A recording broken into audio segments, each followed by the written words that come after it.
누가복음 17장 5절에서 10절 말씀을 함께 봉독하시겠습니다. 사도들이 주께 여짜오되 우리에게 믿음을 더하소서 하니 주께서 이르시되 너희에게 겨자씨 하나를 만한 믿음이 있었더라면 이 뽕나무더러 뿌리가 뽑혀 바다에 심기어라 하였을 것이요 그것이 너희에게 순종하였으리라. 너희 중 누구에게 밭을 갈거나 양을 치거나 하는 종이 있어 밭에서 돌아오면 그더러 곧 앉아서 먹으라 말할 자가 있느냐. 도리어 그더러 내 먹을 것을 준비하고 띠를 띠고 내가 먹고 마시는 동안에 수종 들고 너는 그 후에 먹고 마시라 하지 않겠느냐. 명한 대로 하였다고 종에게 감사하겠느냐. 이와 같이 너희도 명령 받은 것을 다 행한 후에 이르기를 우리는 무익한 종이라. 우리가 해야 할 일을 한 것뿐이라 할지니라. 아멘. 누가복음 17장 5절에서 10절 말씀으로 믿음을 더하소서 이러한 제목으로 함께 은혜를 나누겠습니다. 인생을 살면서 사람들은 자기에게 유익이 되는 것이 있으면 무엇이든지 더해지기를 원합니다. 더해가는 인생, 부족한 것보다 더해가서 넉넉하게 사는 것을 사람들이 원하지요. 오늘 본문에 보니까 사도들도 예수님께 더해달라고 말하고 있습니다. 무엇을 더해달라고 합니까? 믿음을 더하소서라고 간구합니다. 왜 사도들이 예수님을 따라다니면서 이런 간구를 했을까? 여러 가지 생각을 해볼 수 있겠지만 바로 윗부분에 보면 예수님께서 실족하는 일에 대해서 말씀하십니다. 그리고 용서에 대해서 말씀하십니다. 어떤 성경학자들은 아마 그 실족해 하는 일에 대해서 또 용서하는 일에 대해서 그렇게 하려면 믿음이 좀 더 있어야 되지 않을까. 그래서 예수님께 믿음을 더하소서 이렇게 말한 것이 아닐까. 그렇게 말하는 분들도 계십니다. 이유야 어떻든 간에 믿음을 더해달라고 간구한 것에 대해서 예수님께서 어떻게 반응하시는지 그것이 중요하죠. 예수님께서는 그들에게 믿음이 도대체 무엇인가를 말씀해 주십니다. 믿음이 무엇이며 어떻게 하는 것이 믿음을 더하는 것인가, 믿음을 더하는 방법에 대해서 명확하게 말씀해 주고 계십니다. 첫째로 믿음은 능력입니다. 여러분, 우리는 육신을 입고 살고 있지 않습니까? 그래서 보이는 게 육신밖에 안 보여요. 그런데 분명히 영적인 세계는 존재합니다. 존재하는데 이 영적인 세계가 존재한다는 것을 확실하게 믿고 산다면 이 세상을 주관하는 것이 영의 세계라는 것을, 영적인 세계라는 것을 알 수 있습니다. 그래서 지금이 마지막 때 아닙니까? 말세의 끝이라고 말하고 있습니다. 이러한 시기에 저는 성도님들 한 사람 한 사람이 정말 마귀를 제어할 수 있는 그러한 능력을 소유하기를 바랍니다. 만약 그런 능력이 없으면 마귀가 인도하는 대로 이리 끌려다니고 저리 끌려다니고 그러다가 무엇이 좋은 것인지 무엇이 나쁜 것인지 분별하지 못하고 멸망의 구렁텅이로 빠질 수밖에 없습니다. 그것이 현실인 거예요. 그래서 여러분들은 영적으로 그런 어떤 주님께로부터 부어지는 그 능력을 소유하고 살게 되기를 바랍니다. 이 세상 모든 사람들이 다 능력을 얻기를 원하지 않습니까? 능력이 없으면 어떤 지식이 있어도 다 아무런 의미가 없습니다.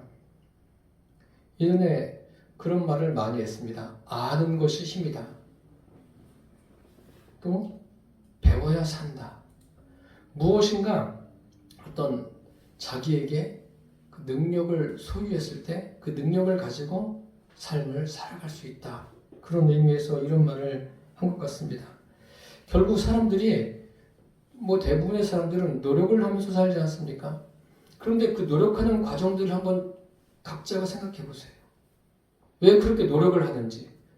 노력을 하는 것은 다른 것이 아니라 무엇인가 얻으려고 하는 거 아닙니까?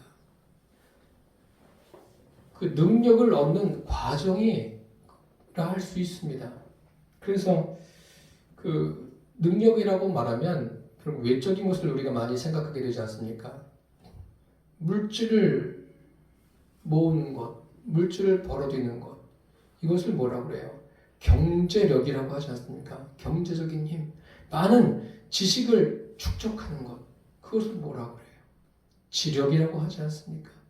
또 건강을 지키고 건강하게 사는 것, 건강을 잘 관리하는 것, 체력이라고 그래요. 그리고 어떤 힘을 얻는 것, 그것을 권력이라고 하지 않습니까? 이렇게 사람들은 세상에서 외적인 것, 어떤 외적인 힘을 얻기를 원합니다. 그게 사람이에요. 그런데 외적인 것도 필요하지만 그보다 더 중요한 것은 내면적인 능력이 우리에게 있어야 됩니다. 그래서 내면적인 능력이라는 것은 뭐예요? 내가 어떤 일을 하고 싶을 때 할 수 있고 또 그만해야 될 때 딱 중지할 수 있는 그런 능력이 있으면 얼마나 좋겠습니까? 공부하고 싶을 때 하고 또 하기 싫을 때 또 멈추고 이것을 잘 조절할 수 있는 능력이 있으면 얼마나 좋겠습니까? 그런데 이런 능력을 가진 사람이 얼마나 되겠습니까? 그리고 이 능력이란 것은 또 다른 사람을 용서하고 또 사랑하는 것, 이것도 내면적인 능력이라 할 수 있습니다. 그러니까 능력이 없으면 사실 용서할 수도 없고 사랑할 수도 없습니다. 죄를 짓는 것도 그래요. 능력이 없으면 죄를 지을 수밖에 없는 거예요. 우리 그리스도인들이 많이 하는 이야기가 있지 않습니까? 우리 승리합시다. 승리하려면 뭐가 있어야 되죠? 능력이 있어야 돼요. 능력이 없이 어떻게 승리해요? 전쟁을 해도 능력이 있어야 되지 않습니까? 그래서 나라가 강한 것, 그 국력이 있어야 되지 않습니까? 어떤 능력, 그 힘이 있어야 됩니다. 그래서 오늘 본문에 보시면 그 능력이란 게 어떤 것이냐? 능력이란 게 뭐냐면 믿음이에요. 믿음이 능력이라고 예수님께서 말씀하시고 계십니다. 제자들이 묻죠. 우리에게 믿음을 더하소서. 그 능력을 더해달라는 이야기입니다. 믿음은 결국 능력이죠. 그래서 6절에 보니까 주께서 이르시되 너희에게 겨자씨 하늘 만한 믿음이 있었더라면 이 뽕나무더러 뿌리가 뽑혀 바다에 심기어라 하였을 것이요 그것이 너희에게 순종하였으리라. 이것이 예수님께서 그냥 하신 말씀일까요? 겨자씨만 이 겨자씨가 얼마나죠? 혹시 보신 분 계십니까? 겨자씨가 그 참깨보다 좀 작아요. 작고 좀 납작하죠. 굉장히 작습니다. 그러니까 아주 작은 믿음이잖아요. 그런 믿음만 있어도 뽕나무더러 뽑혀가지고 바다에 심겨져라 하면 심겨진다는 거예요. 그만한 믿음만 있어도. 그 주경학자들이 연구한 걸 보면 그 뽕나무라는 것은 깊고 넓게 뻗어나가요. 그러니까 뽑는다는 것은 쉬운 일이 아니죠. 그런데 겨자씨만한 믿음만 있으면 그것도 뽑힌다는 거예요. 그리고 어디에 심겨진다고요? 바다에 심겨진다는 거예요. 이게 사실 가능합니까? 그런데 지금 믿음의 능력은 이것이 가능하다고 말하고 있습니다. 우리는 이러한 부분을 보시면서 이 믿음이 도대체 무엇인가 한번 생각해 볼 필요가 있습니다. 사람들은 믿음이 영적이라고 말을 합니다. 맞습니다. 믿음은 영적인 영역이에요. 영적인 영역인데 우리의 삶에 실제적으로 역사한다는 것을 여러분들이 간과해서는 안 됩니다. 주님께서 뽕나무가 뽑히는 현상, 옮겨지는 현상으로 믿음을 말씀하고 계세요. 이것은 결국 믿음이죠. 사실 지금 마귀도 역사하지 않습니까? 우리가 그것을 알아요. 뭐 점을 친다든지 그러면서 점 치는 사람들이 이렇게 저렇게 말하는 것, 그런 것들이 다 마귀의 역사 아닙니까? 그러면 마귀만 역사합니까? 하나님도 능력으로 역사하신다는 것을 잊지 마십시오.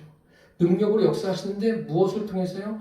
우리의 믿음을 통해서 역사하십니다. 그래서 믿음이 자라기를 원한다면 지금 제자들이 예수님에게 믿음을 더하소서라고 하지 않았습니까? 믿음이 자라기를 소망하는 마음에서 그렇게 말했을 거 아니에요. 그것을 원한다면 믿음이 무엇인가를 제대로 알고 있어야 돼요. 믿음은 능력입니다. 그 능력이 저와 여러분에게 있기를 바랍니다. 이 능력이라는 것은 뭐 내적인 것도 외적인 것 모두 다 포함하는 거예요. 실제적인 거예요. 실제적이고 구체적인 거예요. 우리는 믿음하면 추상적으로 생각하기 쉽습니다. 추상적인 게 아니에요. 우리 육신을 입고 사는 것처럼 우리 서로 이렇게 보면서 저분이 여기 오늘 예배드리러 오셨네? 이렇게 실제적인 거 아니에요? 이것처럼 믿음도 실제적인 거예요. 그럼 내가 가지고 있는 믿음이 실제적으로 내 삶에 역사하는가 여러분 생각해 보시길 바랍니다. 믿음에도 크기가 있다고 말씀하시지 않습니까? 예수님께서. 겨자씨 하나일 만한 믿음. 지금 제자들은 그 믿음보다 어떤 거예요? 적은 거예요. 작은 거예요. 크기가. 우리는 어떻습니까? 우리의 믿음은. 지금 예수님께서 이 겨자씨 하나일 만한 믿음을 말씀하시는데 이 의미가 뭐냐면 제자들에게 지금 너희들의 믿음의 상태가 어떠한가 한번 확인해 보라는 거예요. 제자들만이 아니라 우리도 이 설교를 들으시면서 내 믿음의 크기가 어떻고 내 믿음의 상태가 어떠한가를 한번 확인해 보시기를 바랍니다. 믿음이 작은 거죠. 지금까지 제가 확인해 보진 않았지만 뽕나무를 옮겨가지고 바다에 심겨진 예수님 말씀하신 대로 이대로 한 사람이 있을까요? 좀 보지 못했어요. 보지 못했는데 믿음이 있으면 이러한 일이 있을 수 있다는 거예요? 없다는 거예요? 있을 수 있다는 겁니다. 우리가 이것을 잊지 않으셔야 돼요. 기억하셔야 돼요. 그래서 저와 여러분이 나는 정말 내 믿음이 연약하구나. 자신을 돌아보면서 깨닫는 사람. 이 사람은 믿음의 능력이 무엇인가를 아는 사람이고 믿음이 자랄 수 있는 사람이에요. 우리 모두가 다 그렇게 되기를 바랍니다. 믿음은 능력이에요. 그래서 날마다 자라는 거예요. 저와 여러분의 믿음이 자라게 되기를 바랍니다. 둘째로 믿음은 관계성에 있습니다. 제자들이 지금 예수님께 질문하죠. 믿음을 더하소서. 그러면 일반적으로 믿음을 더하소서. 그러면은 예수님이 말씀하셔야 될 게 믿음을 더하려면 믿음이 무엇이다. 믿음이 능력이다 말씀하셨죠? 그럼 그 다음에 믿음을 더하려면 이렇게 해야 돼 라고 말씀해야 되지 않겠습니까? 믿음을 더하려면 열심히 예배 드려야 되고 또 열심히 기도해야 되고 열심히 봉사해야 되고 또 구제도 해야 되고 믿음을 더하려면 아주 힘을 다해서 최선을 다해서 살아야 돼. 주님을 섬기면서 일상에서 살아야 돼. 이렇게 말씀하셔야 되는데 그런 말씀을 하지 않으세요. 예수님께서 어떤 말씀을 하십니까? 7절에서 10절에 보면 이 믿음을 더하시는 건지 그것에 대한 답인지 아닌지 의문이 갈 정도로 예수님께서 말씀하셔요. 그런데 이 7절에서 10절 말씀을 좀 자세하게 생각해 보면은 이 믿음을 더하는 게 무엇인가를 예수님께서 말씀하고 계시다는 것을 알 수 있습니다. 이 7절에서 10절에 보면 어떤 내용이냐면 주인과 종에 관한 내용 아닙니까? 다시 말씀드리면 믿음이란 것은 관계성이에요. 주인이 있고 종이 있고 주님과 나와의 관계성이 믿음이라는 거예요. 그것을 예수님께서 지금 말씀하고 계세요. 그 기독교가 가지고 있는 믿음, 그것은 다른 것이 아니라 하나님과 나와의 관계성이에요. 그게 믿음이에요. 성경에서 말씀하고 있는 그 믿음. 그래서 그 구약 성경에 보면 그 이사야부터 말라기까지를 읽어보시면 어떤 내용, 길죠. 긴데 어떤 내용이냐면 하나님께서 이스라엘 백성과 하나됨의 관계 속에서 살아가기를 원하세요. 그런데 이스라엘은 자꾸 반대로 행해요. 다른 길로 갑니다. 그러니까 선지자들을 보내서 하나님이 말씀하셔요. 말씀하시면서 원하시는 게 뭐예요? 돌아오라는 거예요. 관계를 회복하라는 거예요. 그게 핵심이에요. 이사야부터 말라기까지. 그러니까 이어지면서 어디로 이어집니까? 신약으로 이어지면서 예수님이 오셔서 말씀하시죠. 또 십자가를 치신 건 뭐예요? 하나님과 우리와의 관계를 회복하게 하기 위해서, 화목하게 하기 위해서 예수님이 십자가를 치셨어요. 그리고 부활 승천하시면서 누가 오십니까? 보혜사 성령님이 오셔요. 그래서 사람들 안에 내주하십니다. 결국은 이 믿음이라는 것은 뭐예요? 하나님과 나와의 관계예요. 이 세상을 살아가면서 사람들과의 관계 참 중요합니다. 그 관계가 중요한데 사람들과의 관계만 중요해서 거기에 몰두하는 것, 그것은 합당하지 않아요. 사람들과의 관계를 통해서 하나님이 말씀하시려고 하는 게 뭐예요?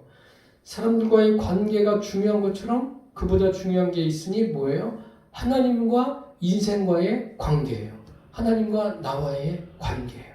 그 관계성을 말하는 게 믿음입니다.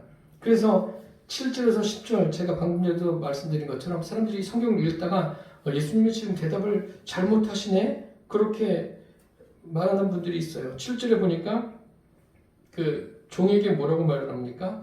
앉아서 먹어라 말할 자가 있느냐? 없다는 거죠. 또 8절에 보시면 그 위에 먹고 마시라 하지 않겠느냐?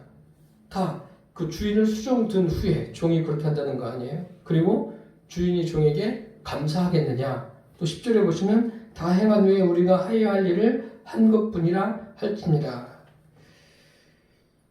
이게 뭐예요? 7절에서 10절에 말씀하고자 하는 것이 아주 주님께서 강력하게 말씀하고 있는 거예요. 그 핵심이 뭐냐면 주님과 나와의 관계가 주인과 종의 관계라는 거예요. 이것을 확실하게 정립해주고 계신 거예요. 이게 믿음이라는 거예요. 구원이란 것은 오직 믿음으로 구원받죠. 그 구원받는 의미가 뭐죠?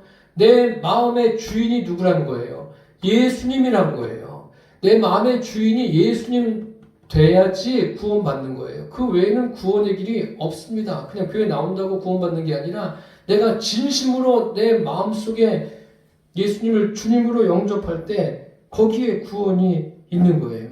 그래서 오늘 이 본문의 내용이 굉장히 중요합니다. 물론 성경에서 중요하지 않은 것은 없지만 오늘 본문이 중요해요. 주님과 관계성의 문제입니다. 예수님은 그것을 그 복음서에서도 다양하게 말씀하셨어요. 대표적인 게 요한복음 15장 아닙니까? 15장에 그 포도나무와 가지 비유에서 예수님께서 말씀하시지 않습니까?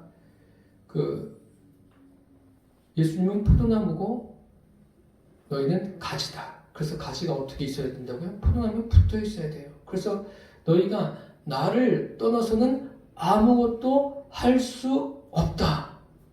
예수님을 떠나서는 아무것도 할 수 없는 인생이 뭐예요? 그게 바로 그리스도인이라는 거예요. 그게 믿음을 가진 그리스도인이에요.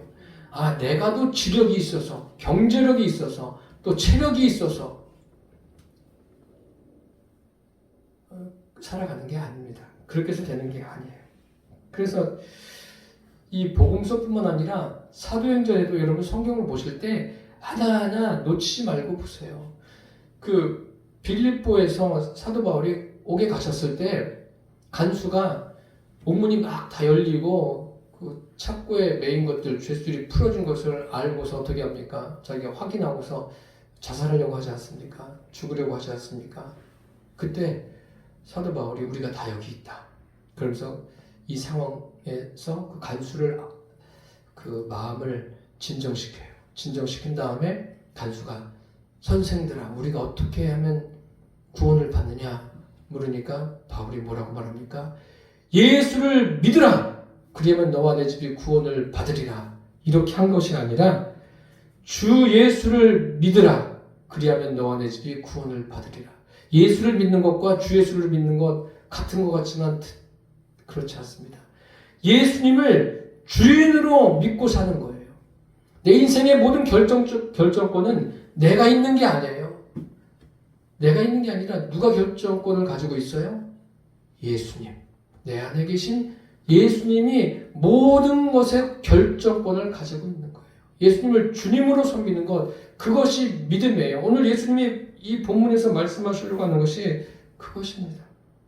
주 예수를 믿으라. 그리고 그 요한복음 1장 12절에 영접하는 자, 곧 그 이름을 믿는 자들에게는 하나님의 자녀가 되는 권세를 주셨다고 했습니다. 영접이란 게 뭐예요? 영접이란 게 예수님을 내 안에 주인으로 모시는 거예요. 지금까지는 내가 주인 되어서 살았는데 이제는 뭐예요? 바뀌는 거예요. 주인이 바뀌는 거예요. 바뀌는데 영원토록 바뀌는 거예요. 그게 예수 믿는 거예요. 그 인생의 주인이 내가 아니에요. 예수님이 주인이 되는 거예요. 이런 믿음. 이런 믿음을 가지고 있으면 믿음이 자라는 거예요. 근데 믿음이 자라는데 필요한 게 있습니다. 예수님께서 말씀하시지 않습니까? 아무든지 나를 따라오려거든 자기를 부인하고 자기 십자가를 지고 나를 따를 것이다. 자기를 부인하는 그런 것이 있어야 돼요.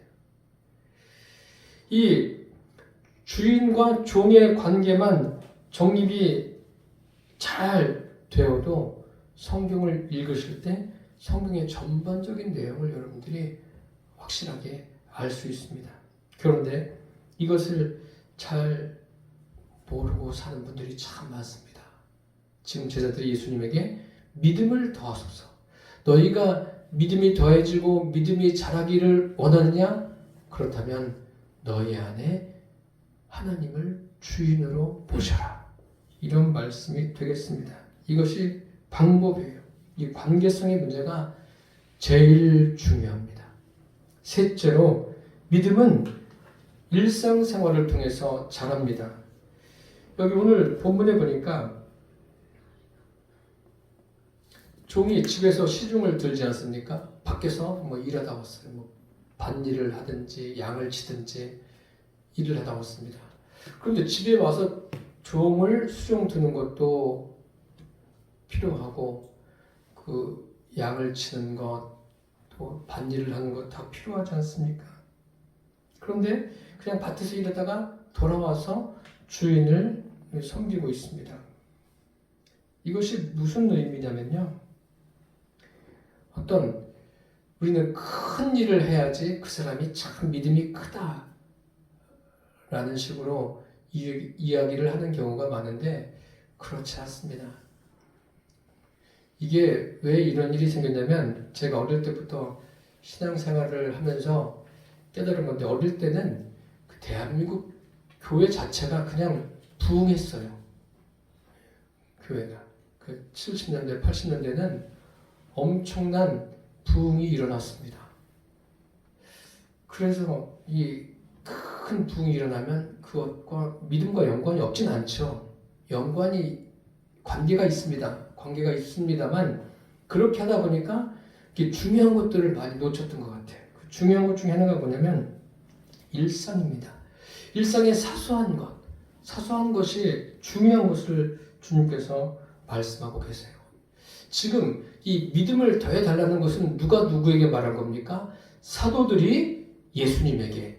그렇다면 기본적으로 사도들은 믿음을 가지고 있습니까? 없습니까? 기본적으로 그들에게는 믿음이 있어요. 믿음이 있는 사람들이 예수님께 묻고 있는 거예요. 더해달라고. 그런데 예수님께서 지금 7절에서 10절로 대답을 하지 않습니까? 이런 것들은 뭐냐면 지금 우리가 이렇게 예배 드리는 것, 주일 예배를 드리든지 수요 예배를 드리든지 그 외에 다른 예배를 드리는 것. 그것을 말하고 있는 겁니다. 이것도 귀한 일이죠. 귀한 일인데 그 믿음이 자라는 것은 뭐예요? 자라는 것은 지금 이렇게 예배 드리는 순간에도 믿음이 자랄 수 있지만 더 중요한 것은 뭐예요? 예배를 마치고 여러분의 삶의 현장으로 돌아가서 우리 일상이 뭐 하는 자리예요? 믿음이 자라게 하는 것이 일상이에요. 그런데 예배 드리는 것으로 끝나면 되지 않습니다. 일상에서 믿음이 자라야 돼요. 주님은 지금 그것을 말씀하고 계세요. 이 종들이 뭐 밭일을 하고 목축업을 하고 또 돌아와서 주인을 섬기고 이렇게 일상을 살아가는 거 아닙니까? 그 일상 가운데서 믿음이 자라는 겁니다. 믿음이 더해지는 거예요. 그럼 어떻게 해야 일상에서 믿음이 더해집니까? 일상에서 주님을 늘 의식하면서 사십시오. 세상에 힘들지 않은 사람이 어디에 있겠습니까? 모든 사람이 힘든 거예요. 겪는 일이 좀 달라서 그렇지 겪을 때마다 사람들은 힘들어요. 힘든 것을 겪습니다. 그럴 때 그 힘든 상황이 됐든 편안한 상황이 됐든 어떤 상황이 되었든지 간에 그 상황에서 살아계신 주님을 의식하시기를 바랍니다. 아, 내 안에 성령님 계시지. 성령님 계시는 것을 의식하시고 그분과 대화를 하십시오. 일상에서 말입니다. 그럴 때 믿음이 자라는 거예요. 일상 따로 예배 드리는 것 따로 이것은 절대로 믿음이 자랄 수가 없어요. 믿음이 자랄 수도 없고 온전한 믿음에 이를 수도 없습니다. 우리의 믿음이 교회에서 이렇게 말씀을 들었으면 일상과 연결이 되어지기를 바랍니다. 일상도 주님을 의식하는 거예요. 오늘 이 예배 드리는 시간이 주님을 의식하는 시간 아닙니까? 여러분, 주님을 생각하는 거예요. 예수님이 지금 제자들에게 이렇게 말씀하셨구나. 그럼 우리가 이 말씀을 생각하면서 여러분의 일상에서도 주님을 의식하세요. 주님을 의식하게 되면 그 일상에 여러 가지 일을 겪을 때 그곳에서 주님께 기도하게 되고 또 주님께 또 어떤 주님과 대화를 할 수도 있고 또 나의 속마음을 주님 앞에 말씀드릴 수도 있지 않습니까? 그럴 때 믿음이 자라는 거예요. 저와 여러분이 이제 매일의 그 일상에서 그곳이 가정이 됐든 직장이 됐든 누구를 만나든 무슨 일이 생겼든 관계없이 늘 주님을 의식하며 서게 되기를 바랍니다. 끝으로 믿음은 주님께만 집중하는 겁니다. 9절에 보십시오. 9절에 보니까 명한 대로 하였다고 종에게 감사하겠느냐. 이 감사하는 말이 카리스죠. 전에 이 성경이 바뀌기 전에는 종에게 살해하겠느냐 뭐 이렇게 되어 있는데 주인이 종에게 뭐 살해를 한다든지 뭐 감사를 하겠습니까? 그렇진 않죠. 그 믿음을 더하게 하는 것은 어떤 보상이 전제되어 있지 않습니다. 그런데 사람들은 어때요? 사람들의 마음속에는 항상 있는 게 뭐예요? 보상 심리가 있습니다. 우리가 하나님과의 관계에서 그런 것들을 배제해야 돼요. 그 보상을 전제해서 신앙생활을 하는 분들이 참 많습니다. 내가 이렇게 했으니까 주님께서 나에게 이렇게 해 주시지 않을까. 한 가지 예로 저도 어릴 때부터 정말 간증을 엄청나게 들었습니다. 뭐 테이프로 듣고 직접 사람이 간증하는 것도 참 많이 들었는데 그 목사님들 간증을 보면 공통적인 게 있어요. 40일 금식 기도했더니 주님이 이렇게 하셨다. 그렇죠. 주님 앞에 전심으로 나갔으니까 주님께서 은혜를 베푸셨겠죠. 그런데 제가 지금 와서 성경을 보면서 생각하는 것은 그것을 많이 앞에서 이야기할 내용은 아니구나라는 생각이 듭니다. 40일 금식 기도가 얼마나 힘들어요. 귀한 일이죠. 귀한 일인데 그렇게 하다 보니까 사람들이 어떤 생각을 하냐면 저렇게 하면 하나님이 이렇게 해주시는구나. 보상을 해주시는구나. 그런 생각이 더 많이 드는 거예요. 그러니까 살아계신 하나님, 본질이신 하나님께 의식하는 것보다 하나님이 어떤 것을 해주시기를 바라는 거기에 더 큰 기대를 사람들이 갖습니다. 그런데 하나님이 원하시는 건 뭐예요? 하나님은 그런 어떤 하나님이 인생에게 보상을 해주시려면 못하실 게 뭐가 있겠습니까? 온 우주 만물의 주인이 하나님이신데 뭐 생명을 못 주시겠습니까? 죽어가는 사람 생명은 못 살리시겠습니까? 하나님께는 그런 건 아무것도 아니에요. 하나님께는 감기나 불치병 환자나 고치시는 건 하나님께는 이게 어렵고 이게 쉽고 사람은 그렇지만 하나님은 그런 게 없으십니다. 능치 못할 일이 없는 분이세요.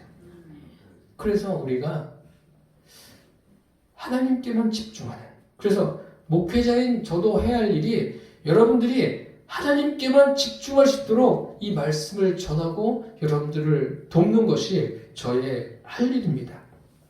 그런데 하나님은 우리 인생에게 어떤 보상을 해주시긴 해주십니다. 해주시는데 대부분 어떻게 하셔요? 사람을 통해서 역사하시지 않습니까? 그래서 우리는 여러 가지 일들이 지난 다음에 하나님이 이렇게 하셨구나, 그것을 깨달을 때가 참 많죠. 하나님이 직접 하시는데 뭐 그런 경우도 있지만 사람들을 통해서 하셔요. 이렇게 하시는 이유가 뭐죠? 우리의 믿음을 자라게 하시려고 그렇게 하는 거예요. 하나하나 깨닫는 거 아닙니까? 기도 제목이 있을 때 기도하고 나면 기도가 응답이 돼도 하나님의 은혜를 깨닫고 응답이 안 돼도 하나님의 은혜를 깨닫는 거예요. 꼭 응답돼야만 깨닫습니까? 아니에요. 응답이 안 돼도 하나님의 그 일하심, 하나님의 역사하심을 깨달을 수가 있습니다. 하나님이 그 기도하는 대로 다 주실 것이다. 이것보다 더 높은 믿음이 무엇인지 아십니까? 능치 못할 일이 없으신 하나님께 집중하는 거예요. 어떤 상황에서도 어떤 일을 겪더라도 하나님께 집중하는 거예요.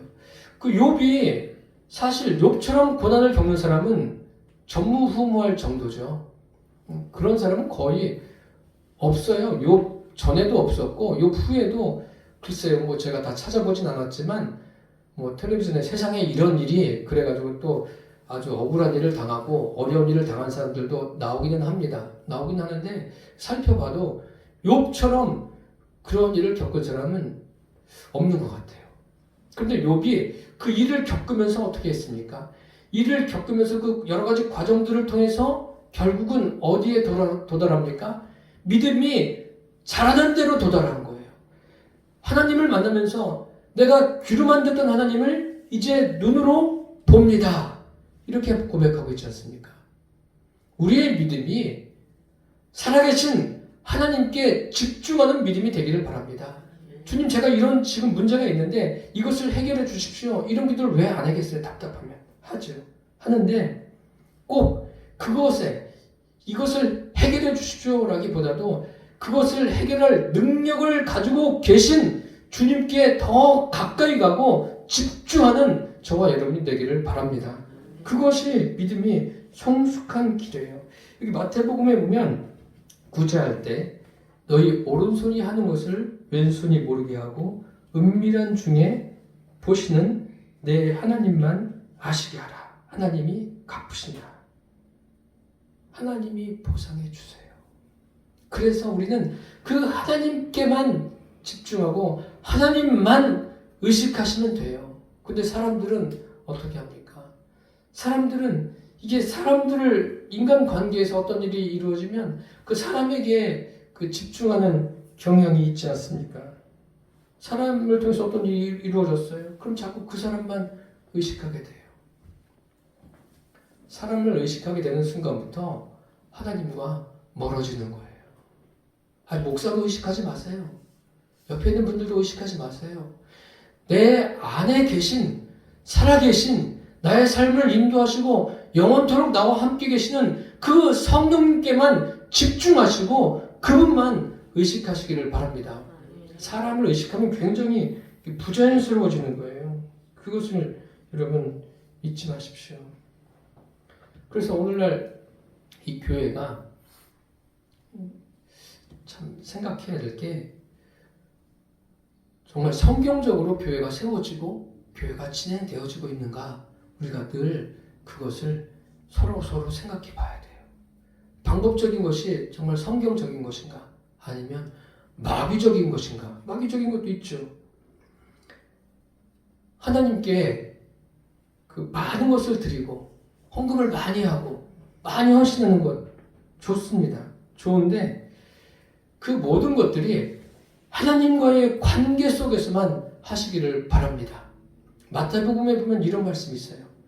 사람에게 보이려고 그들 앞에서 너희 의를 행하지 않도록 주의하라. 그리하지 아니하면 하늘에 계신 너희 아버지께 상을 얻지 못하느니라. 사람에게 보이려고 아니에요. 사람에게 보이려고 하지 마십시오. 우리가 하루를 살아도 오늘이 이 세상의 끝이라 할지라도 사람에게 보이려고 하는 것이 아니라 하나님을 의식하면서 하루를 보내시기를 바랍니다. 나와 만나는 사람이 어떤 많은 것을 소유했고 어떤 많은 능력을 가지고 있다고 해서 그 사람 의식하지 마세요. 그 사람이 내 영혼 구원해 줄 사람입니까? 아니에요. 내 영혼을 구원해 줄 분은 오직 성경에 기록된 성삼위일체 하나님 외에는 없습니다. 오늘 보십시오. 이 종이 뭐라고 말합니까? 우리는 무익한 종이라. 우리의 하여야 할 일을 한 것뿐이라. 내가 무익한 종으로 알고 살아갈 때 하나님은 그 사람에게 믿음을 더하십니다. 그 사람에게 역사하십니다. 주님께서 능치 못할 일이 어디 있어요? 주님은 죽은 자도 살리는 분이세요. 못 고치실 병이 없으신 분이세요. 무엇인지 다 하시는 분이세요. 그분 앞에 저와 여러분이 주님, 저는 무익한 종입니다. 저는 한없이 연약한 존재입니다. 주님 없이는 살 수 없습니다. 이런 마음을 가지고 살아가십시오. 그렇게 되면 주님이 우리의 길을 지도해 주세요. 우리의 삶에 역사해 주시고 그러한 일이 여러분의 삶에 많게 되기를 예수님의 이름으로 축복합니다. 아멘. 기도하겠습니다. 살아계신 주님, 우리가 믿음이 무엇인지를 제자들의 질문과 예수님의 답변을 통해서 알게 되었습니다. 믿음은 능력이고 하나님과의 관계성이고 또 하나님과 하나됨이고 하나님께 집중하는 것 그리고 일상을 하나님을 의식하며 살아가는 것이 믿음이란 것을 알게 해주셨습니다. 주님, 날마다 나의 부족함, 연약함을 고백하며 주님께 더 가까이 나아가게 하여 주옵소서. 그래서 주님께서 믿음의 능력으로 우리의 삶의 역사함을 경험하게 하여 주옵소서. 예수님의 이름으로 기도드립니다. 아멘.